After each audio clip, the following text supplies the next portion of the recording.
Pemirsa, terima kasih dan masih bersama kami. Berita selanjutnya, Mahabarakan. Badan Pengawas Pemilu Banjarmasin menggelar sosialisasi pengawasan pemilihan secara tatap muka di Ballroom Ratan-In Banjarmasin. Sosialisasi ini diikuti berbagai lapisan warga mulai dari mahasiswa, komunitas hingga penyandang disabilitas ini sebagai langkah untuk menekan terjadinya kecurangan di Pilkada serentak 2024.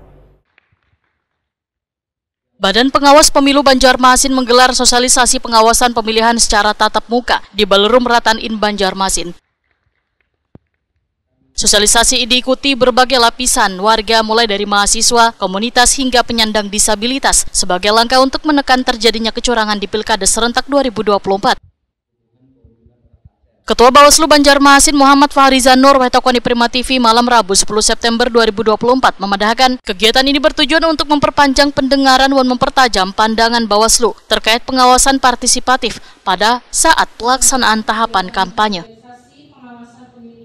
Karena bila ada indikasi pelanggaran di lapangan maupun terjadi perselisihan atau indikasi kecurangan, ujar Muhammad Fahrizanur, saatlah diperlukan laporan-laporan dari warga termasuk tentang netralitas ASN.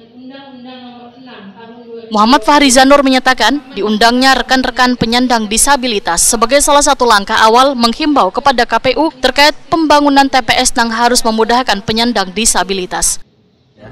Kegiatan ini kita maksudkan adalah untuk memperpanjang memperpanjang pendengaran Bawaslu ya, terus mempertajam pandangan Bawaslu terkait pengawasan partisipatif pada saat pelaksanaan tahapan kampanye nanti ke depan.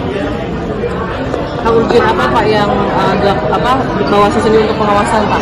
Ya, sebentar lagi kan kampanye ya.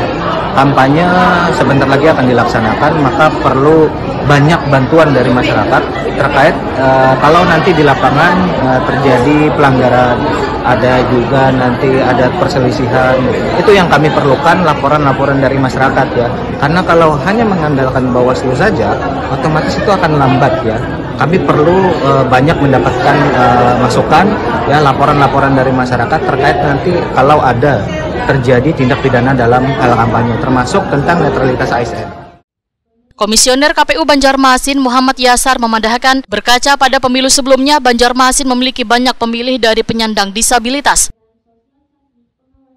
Sehingga diharapkan KPU Banjarmasin dalam membuat TPS bisa lebih memperhatikan penyandang disabilitas. Muhammad Yasar menyatakan bila ada ditemukan TPS kada sesuai dengan kriteria atau aturan, maka akan direkomendasikan untuk diperbaiki atau dipindah.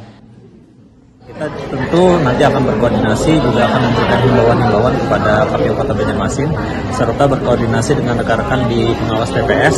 Ketika memang TPS yang di lapangan ini tidak sesuai dengan kriteria yang ada, tidak sesuai dengan aturan, kita akan rekomendasikan untuk kemudian diperbaiki ataupun dipindah. Misalnya apa Pak yang mungkin menjadi perhatian? Contohnya misalnya ketika ada kawan-kawan disabilitas terkait dengan akses ke TPS yang tempatnya itu agak tinggi misalnya, itu kan mempersulit ya. Kemudian juga tidak ada misalnya nanti yang untuk membantu kawan-kawan yang tunanetra, itu juga nanti kita akan coba petakan ya berapa jumlah TPS-TPS di sana yang ada pemilih-pemilih tunanetra. Tentu nanti kan ada template khusus bagi mereka. Ini itu diperhatikan nanti oleh KPU seperti itu.